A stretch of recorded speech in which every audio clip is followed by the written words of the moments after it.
गुरु हजुर हामी हजुर यो कुन ठाउँ रे गोर्खा जिल्लाको? गोर्खा जिल्ला यो माथि दरबार भन्दा यतापट्टि भीमसेन पार्क हो यो गोर्खा दरबार भन्दा नजिकै पर्यो होइन? नजिकै छ त्यहाँबाट अब नजिकै छ यो तपाईँको भीमसेन पार्क होइन? भीमसेन पार्क त्यहाँ छ नि हेर्नुहोस् न अब त्यहाँ अब हाम्रो कसले उद्घाटन गरेर चाहिँ त्यहाँ लेखेको रहेछ नि सबै सबै रहेछ। ठिकै छ, खुसी लाग्यो। कस्तो लाग्यो तपाईँलाई यो ठाउँ चाहिँ कस्तो छ त होइन ठिकै छ, एकदम रमणीय छ, राम्रो छ होइन? भ्यू कस्तो लाग्यो हेर्नु त उता पहाडी हिमालहरू हेर्नु त एकदम मजाले देखिरहेछ अलि पारी चाहिँ एउटा अलिकति यहाँबाट उता काठमाडौँको उहाँ उता पनि देखिन्छ हेर्नु तपाईँको त्यो बस झरेको त्यो नागढुङ्गा तल झर्दै गरेको अझै अलिक बादलले गइरहेछ तर भ्यू चाहिँ एकदम राम्रो छ। ठिकै छ, रमाइलो लाग्यो।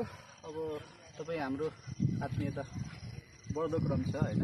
एकदम एकदम एकदम तपाईँको यो आज गोर्खा दरबार सहित यो भीमसेन पार्कले एउटा अवलोकन गर्ने घुम्ने यो वातावरण क्रिएट गरिदिनु भयो। यो इन्भाइट यो आमन्त्रणलाई प्रति म खुसी छु होइन? धन्यवाद धन्यवाद। तपाईँ हाम्रो सम्बन्ध यसरी नै प्रगाड रहिरहोस्। एकदम एकदम एकदम खुसी लाग्छ।